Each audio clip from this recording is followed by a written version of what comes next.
কৃষক কখনো ন্যায্য মূল্য পায় না, আর আমরাও কখনো ন্যায্য মূল্যে সবজি কিনতে পারি না।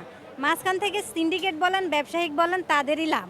যে সবাই লুট করে, যেমন উপরের লেভেলে এই ব্যাংকে থেকে টাকা লই জায়গা, ওই এই প্রজেক্ট পাস করতে টাকা লাগে।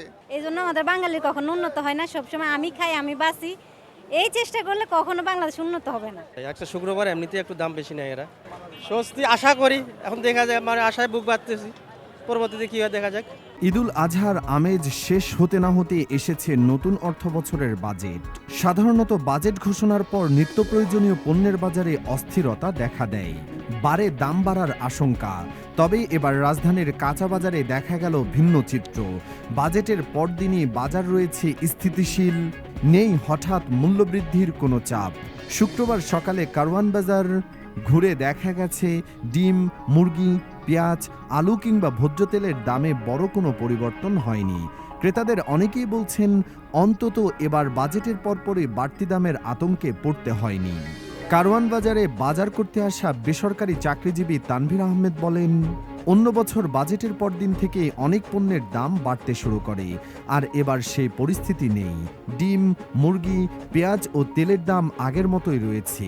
বর্তমানে ব্রয়লার মুরগি বিক্রি হচ্ছে প্রতি কেজি 160 থেকে 180 টাকায়, সোনালী মুরগি 340 থেকে 360 টাকায়, ফার্মের ডিমের ডজন বিক্রি হচ্ছে 130 থেকে 140 টাকায়, পেঁয়াজের কেজি 40 থেকে 45 টাকা, দেশি রসুন 80 থেকে 100 টাকা, আমদানি করা রসুন 120 থেকে 140 টাকা এবং আদা 140 থেকে 180 টাকার মধ্যেই বিক্রি হচ্ছে।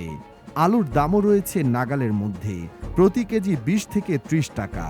ব্যবসায়ীরা বলছেন, নতুন বাজেটে 7টি নিত্যপণ্যের উৎসে কর কমিয়ে 0.5% করার প্রস্তাব দেওয়া হলেও তার প্রভাব এখনও খুচরা বাজারে পড়েনি, কারণ আগের কেনা দামের পণ্যই এখনও বিক্রি হচ্ছে।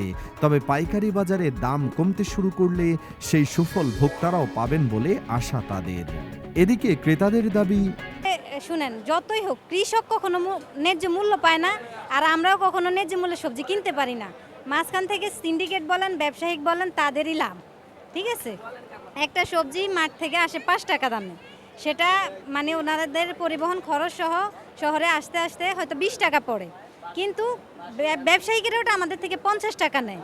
এটার কোনো মানে হয় না। আমার কথা যে আপনি লাভ করেন 5 টাকা, 2 টাকা, 1 টাকা করে লাভ করতে পারেন, কিন্তু এই জন্য আপনি একদম অর্ধেক মানে অর্ধেক লাভ করে, তো এটা কখনোই আমরা আশা করি না। আমরা চাই যে আমরা সবাই যেন খাইতে পারি, এটা গরিব হোক বড় লোক হোক, এই জন্য আমাদের বাঙালির কখনো উন্নত হয় না। সবসময় আমি খাই, আমি বাঁচি, এই চেষ্টা করলে কখনো বাংলাদেশ উন্নত হবে না।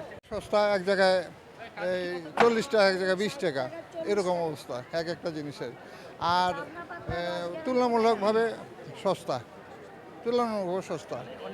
মনে হয় জনগণ যদি, আমার দেশের জনগণের একটা বদ্ধ ধারণা যে সবাই লুট করে, যেমন উপরের লেভেলে এই ব্যাংকে থেকে টাকা লই জায়গা, ওই এই প্রজেক্ট পাস করতে টাকা লাগে, এই সব জায়গায় একটু শুনি।